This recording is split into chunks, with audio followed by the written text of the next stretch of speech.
Hi மக்களே, நான் உங்க சிவா. இன்னைக்கு வீடியோல என்ன டாபிக் அப்படின்னா, ஆசியாவின் மிக பணக்கார கிராமம் எங்கிருக்கிறது தெரியுமா? இந்த செய்தி எனக்கு கூட கொஞ்சம் வியப்பாக உள்ளது.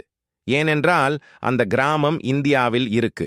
குஜராத் மாநிலம் பூஜ் என்று கூறப்படும் பகுதி. இங்கு கிட்டத்தட்ட 32,000 மக்கள் தொகை கொண்ட ஒரு கிராமம். இங்கு பெரும்பாலும் வசதி படைத்த மக்கள் மட்டுமின்றி அந்த கிராமத்தில் பள்ளிகள், சாலைகள், ஏரி, குளங்கள் என எல்லாமே வளம் கொண்டதாக இருக்கிறது.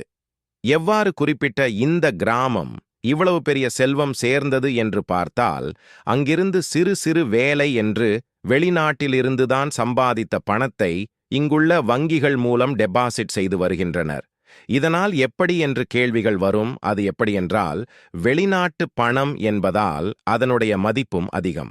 கிட்டத்தட்ட 1200 குடும்பங்கள் America, Britain, New Zealand, Australia, Africa போன்ற நாடுகளில் இருந்து இந்த கிராமத்தில் உள்ள வங்கிகளில் டெபாசிட் செய்து வருகின்றனர். இந்த ஒரு கிராமத்தில் மட்டும் கிட்டத்தட்ட 17 வங்கிகள் தங்களது கிளைகளை வைத்துள்ளது. ஒரே கிராமத்தில் 17 வங்கிகள் என்பது சற்று வியப்பாகத்தான் உள்ளது. இருந்தும் புதிய கிளைகள் திறக்கவும் வங்கிகள் ஆர்வம் காட்டுவதும் ஆச்சரியமாக உள்ளது. இது போன்ற தகவல்கள் அறிய இந்த சேனலை சப்ஸ்கிரைப் செய்துவிட்டு வீடியோவை முழுமையாக பாருங்கள். நன்றி.